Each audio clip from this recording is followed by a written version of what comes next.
Hi guys, how's everyone doing? So I hope you're enjoying your evening. So I'm going to be going live across my Facebook pages this evening, and I thought I'd also make this video specifically for my YouTube subscribers, because what I don't want to do is just keep telling you to go across to my Facebook live streams. I know that I've been making videos recently telling you to do that, but I also want to put a time aside because obviously a lot of the topics I discuss on my live streams are really useful. But YouTube and Facebook has started this thing now where you can't transfer. So I'm going to make this video for you guys, and I hope you find it useful. Please leave your comments, please please tell me what you think and give me your feedback. So I've got a few notes here because I'm going to be talking about 5 things that you need to do to achieve success. Or the video is going to be 5 things you need to conquer. Either way, these are things that you need to do or things you need to conquer. And the first one is your limiting or negative beliefs. So if you hold self-doubt, negative beliefs about yourself, you have a lack of confidence, a lack of resilience, then it's unlikely that you're going to achieve success. And the reason for that is because success takes a lot of hard work, and even in this world, to become resilient, I would say, is a key tool that you need to instill within yourselves and also within your children, because there's going to be times where people are knocked back. There's going to be times where people don't get what they want. There's going to be times where people don't have enough money for something. They're discriminated against for something. There's so many things that, you have no control over.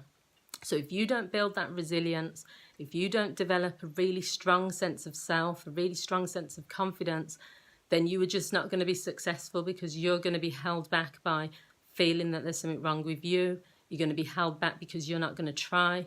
You're going to hold yourself back for other reasons.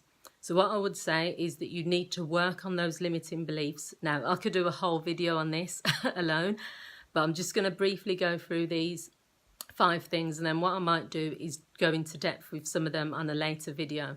So that's the first one: limiting beliefs you need to conquer, you need to work on. The second thing is your communication with others. Once again, this is a massive area, and as a counsellor and a coach, communication is key. So communication doesn't just encompass what you say, it encompasses the tone, the language, the words you use, body language, your facial expressions, emotions, how you interact with people on a level to get them to like you. There's so many books that are written about this.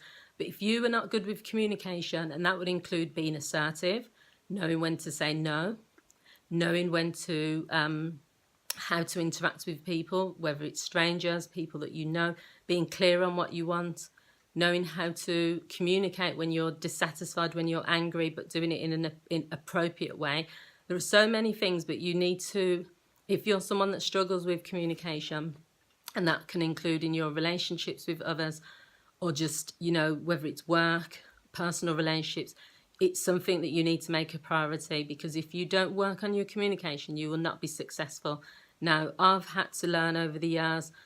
I've developed my communication through the work that I've done, through the amount of people I have to engage with on a weekly basis, through travelling to different parts of the world, different parts of the country. And I'm someone now that you could put me in any city, any country in the world, and I wouldn't feel out of place. I wouldn't feel, because people are in a certain socioeconomic group or of a certain class or a certain race, that I'm going to feel out of place or not able to communicate. And that's because I've learned how to use my communication skills.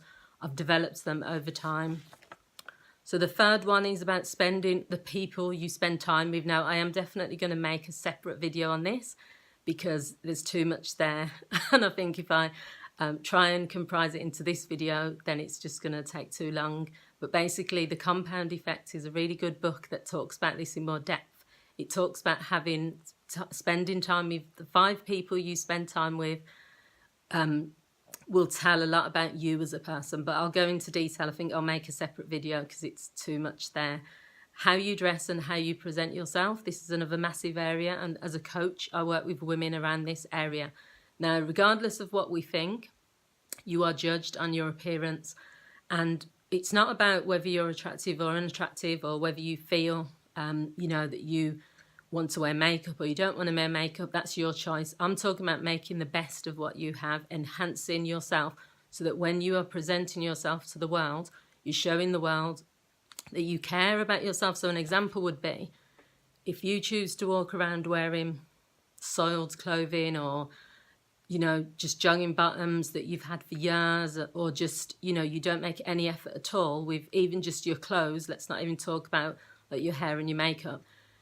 It's not only what the message you're sending to the world, it's the message you're saying about yourself, that you don't value yourself enough to put the effort in. There's no reason, I don't think, that people, unless you're a painter and decorator, or you're doing a really mucky job, a farmer or whatever, you shouldn't really be walking around with clothes that have like stains on them and things. And I actually went on a date a number of years ago. I dressed up in this beautiful black dress. I had tights. I bought some heels. I looked fabulous. Do you know what I mean? The guy that came to collect me was wearing a dirty t-shirt with paint all over it. And, you know, from that point onwards, even though we went on the date, there was just no way, because I thought, you've travelled all the way to see me.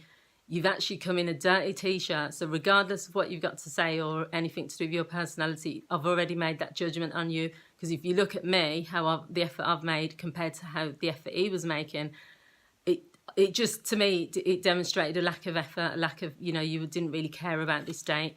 So don't think it's about labels or having to wear lots of makeup or having to impress people. I'm talking about, you know, valuing yourself enough to say that you are going to present in a really good way each time you step out of the door. And the final one is about increasing your knowledge. In order to be successful, you're not going to get anywhere in life if you don't increase your skills, if you don't increase your knowledge through reading, if you don't learn about the things that you're struggling in, whether that's wealth, whether it's skills that you need to practice. You're just not going to get as far as the next person who's doing all of that. I would say my growth and development over the last 3 to 5 years, the fact that I've never been out of work, the fact that I always get headhunted, I go from job to job, sometimes I'm doing 4 or 5 different contracts at once, I'm always getting referrals, always getting clients. It's because I've put the time and effort into getting my expertise, learning my skills, getting my qualifications. Those are things that are never going to disappear. If you invest in personal development and you invest in getting qualifications and skills that you know are going to be valuable in the market, then you can only be successful, you know. And the point is, success means different things to different people. So I don't want everyone to think you have to get a degree to be successful or you have to do A, B and C. Lots of people haven't got a degree, but they've still gone on to, you know, run empires and to be wealthy. What I'm saying is that you still need to have some level of knowledge.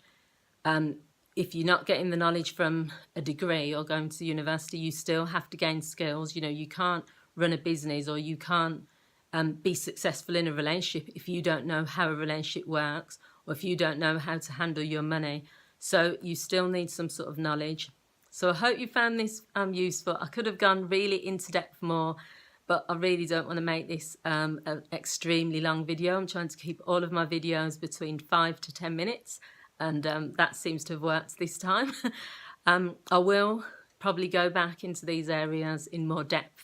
I might actually do the 5 sections in a different video. But thanks for watching, guys, and thank you to all of my new subscribers. I really appreciate you, and I will see you all again soon on another video. Take care and have a great evening. Bye.